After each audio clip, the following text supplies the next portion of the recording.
Next up, we've got Mark Percox, who I mentioned already, who has got deep understanding and perspective on the customer strategy and customer base of the customers over at ZoomInfo with his previous experience. So, Mark, I'm going to invite you up to the stage to kick this off.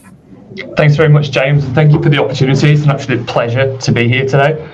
And talking about the macroeconomic climate, it's very much a burning topic amongst many of us professionals at the moment, especially within the technology industry.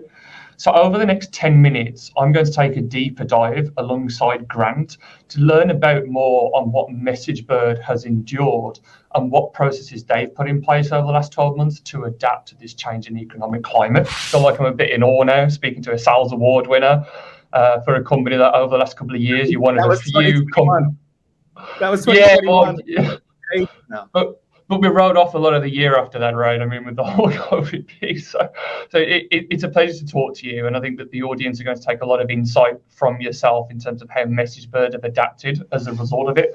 And so as we want to get down into it, I represent customer success. And from a customer success perspective, we think a lot about customer behavior. And so the first question that brings me to is, what have been some of the biggest differences that you have seen in terms of customer behavior over the last year, and as this microeconomic climate overall has unfolded? I think we need to think about the changes beyond just the macroeconomic climate, because there are several things that have happened over the last couple of years. We also had a pandemic. We also went from a very in-person way of working, lots of physical meeting with customers, to a very virtual one. Now, customers don't get together as frequently now. They tend to be more virtual, as we are as selling teams as well. And there's been, whether we realize it or not, there's been an adaptation to that. So we've all had to change slightly the way that we go about selling. No, it's all too infrequent now. And people that have been in this game for a while will know that going into a big meeting room with a group of people, a team on your side, team on the customer side, there's all kinds of visual clues, there's signals, there are interruptions that happen, there are dialogues that happen because it's an in-person event and people feel a certain amount of comfort, versus people coming off mute, people not even being on camera sometimes, distracted by whatever's on Netflix in the background, and all these other things that can be going on that can disrupt the selling motion and make it that much harder. So not only is there that, but at the same time, this is the first time we've had this type of economic situation, which is becoming much more, things are getting tighter, people are getting more worried, people are concerned sometimes about a real situation, and sometimes people are fearful about a future situation that could occur, and they're just being more mindful about all of their spend. At the same time, they're trying to make decisions in a virtual way. So, and some of these investments they're trying to make for the first time, they may be buying something in this format or making decisions around consolidations for the first time ever in a much more virtual setting. So we need to think about both these things. But look, the main difference is, of course, what we're seeing is a drive towards more efficient costs. Anything sold in a per seat model is under some pressure because there could be less people on the customer side. We're seeing customers having more seat change, they're losing people, and then people perhaps that were more senior before now have to crank the handle of some of the technologies that we're selling. And so we see a lot of people needing retraining, and you don't want to miss that opportunity. If a customer's asking you for training, that is an opportunity. If you refuse that or put a commercial barrier there, I would urge you to think about that, because otherwise you put at risk that customer just not really engaging with your technology, not relearning, and then find another tool. And there's much more drive to figure out how they consolidate, because if there's less people, there's less ability to manage multiple vendors. That becomes, it's actually not a conversation of, is there value in your technology? Obviously that's part of it. It's that they struggle to even manage the amount of vendors they had perhaps 2 years ago as they explode through COVID and they started using different technologies for different things to answer different concerns. They're now in a position where they're having to think about how many pieces of technology can we actually run simultaneously based on our new headcount reality or the way that we're now working as an organization. Yeah, I think very good answer. I think that we're also seeing a lot of that in terms of the fact that right at this moment in time, there's a lot more customers that are coming in and questioning what tech they're using overall. You find the decisions are going up to a much higher level now than they have been before. Things that are much lower in ACV dollar having to get signed off a lot higher up. And I think it is allowing a lot of vendors as well to really give the opportunity to ask, what value are we bringing as a vendor, as a partner towards that individual customer. And I think you're absolutely right when it comes to customer training. We're seeing far more people question the level of training that they've had, the level of training that they need, what is specific to them, how to tie it back to specific use cases. And we need to jump on top of that. And I think that is where it's not just, I represent customer success, it's not just customer success's role on our own. We all play a part in making sure that our customers are trained and they're able to use the platform and to get the value out of that. Now, staying on the topic of customer behavior, how have you found that the changes in customer behavior have impacted your sales strategy as you've gone into 2023? So there's way more than one thing that we're doing to deal with this change. But I think what we're trying to do is we're trying to make sure that the process itself becomes slicker in the virtual reality. So our demos have to be more pointed. The problem statements going into any meeting need to be really fleshed out in much more detail.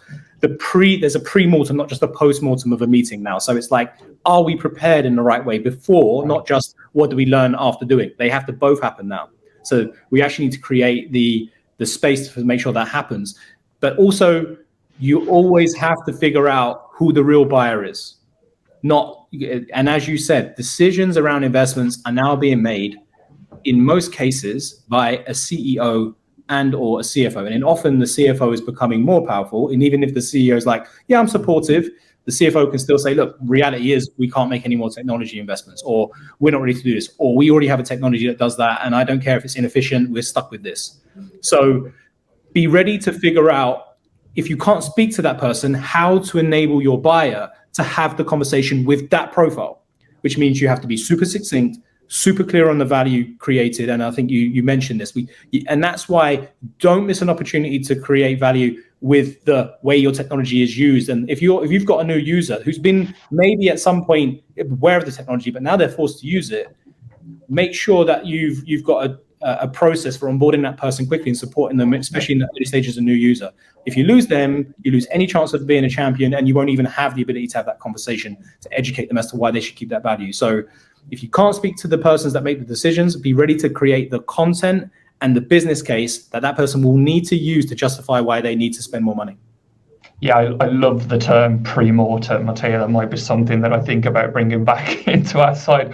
It is equally as important as going at the back of the meeting and looking at the post-mortem of what happened. So definitely resonate in that sense. And I think that goes back to your early conversation with Ali, where you were really talking about how do you have those transparent conversations with your team, and to say, what worked up until now got us to where we are. But to get us that next step, to get us to where we want to be, we have to continually evolve. We have to continue to implement that growth mindset. And I love the concept of pre-mortem. Said that before. So when it comes to an effective sales strategy, many companies are prioritizing a leaner, more efficient workforce that relies a lot more on technology to support them in their prospecting. Can you talk us through some of the initiatives you have implemented to ensure you're getting the maximum output with the capacity that you have?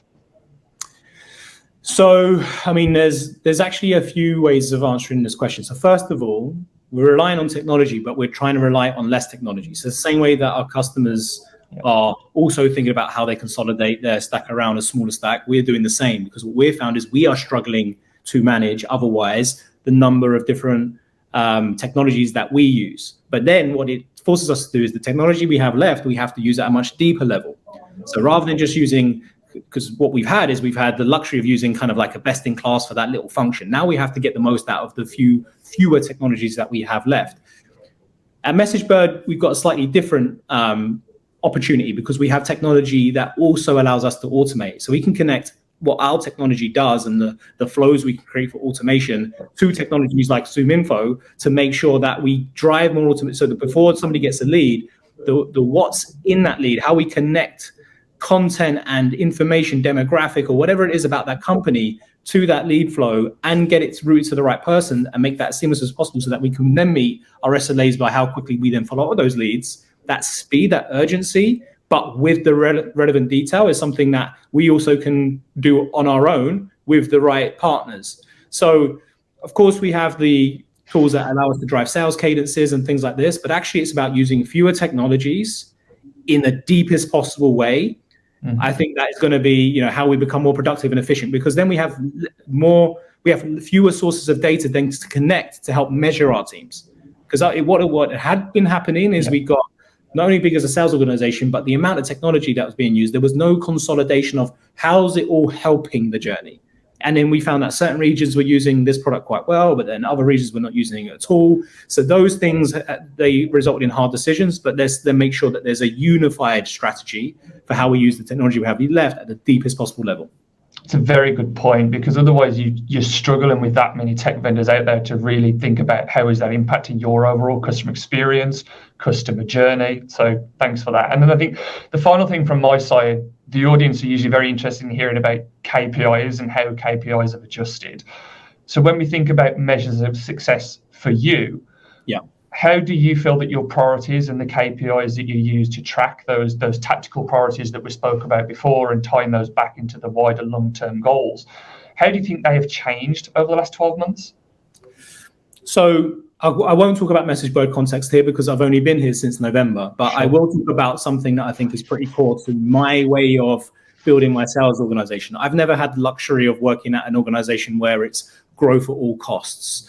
I've always chosen to work for companies where it's much more important to grow sensibly with the right growth number, but then strategically and in the right way in order to make sure that we make this. So, but what I've seen now is the whole community is now focused on things that make things more effective or improve effectiveness, efficiency, productivity. Those are the numbers we're trying to drive. And I talked about some of them before. We're only going to get so many deals. So how do we make sure that we get the highest average order value? How do we control discounts? So before you may have allowed reps to give X amount of discounts, a quite a high percentage. I would urge you, if you haven't already, to make sure you put more controls in place to reduce those numbers. Because honestly, once you've managed to get to the point of sale, your ability to hold your value is probably no longer competitive. Once they're buying from you, they may still use a competitor to set against you and to drive your price down. But once they want to talk about that kind of number, they likely have decided on you. Hold your discount percentage to get a higher average order value. Do whatever you can to reduce your days it takes to close. So find those points of inertia. Look at your sales velocity, your opportunity velocity. What stages are you getting stuck in and why? And what can you do as an organization to improve that? What can product do? What can marketing do? What can we do as sales leaders? What can legal do? Whatever that is, look for ways to reduce that inertia so that people can get past the opportunities. Because what happens invariably is once reps get busy with a couple of opportunities that are going to close, they stop creating pipeline and they get stuck in the same opportunity. If you can knock 20, 30 days off of the 90-day average sales cycle, it will do wonders for your business and your ability to create consistent pipeline and get that through. And honestly, that's a controllable area because there's so much corruption internally now. Work on that to help improve that KPI. I mean, everything that drives towards these efficiency measures is pretty much where everybody is focused right now.